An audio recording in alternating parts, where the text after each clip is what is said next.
Welcome back to Urban Ninos. This is your art friend Divya, and today we are going to draw something out of the alphabet M. So let's start. What we'll first do is we will extend this line and also this one, and then make a shape like this, joining both the lines.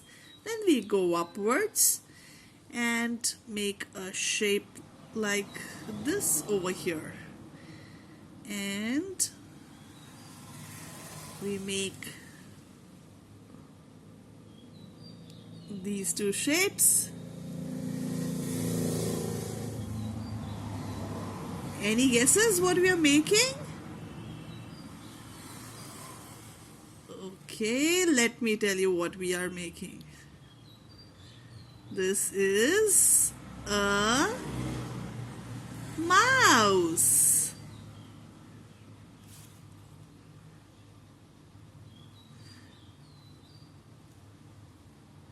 Make this, then go down, make this, another one, and the tail. Wow, so this is our mouse. M is for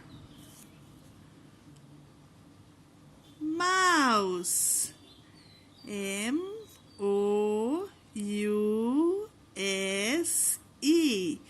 Mouse. If you have not subscribed yet, please subscribe. Enjoy. Bye.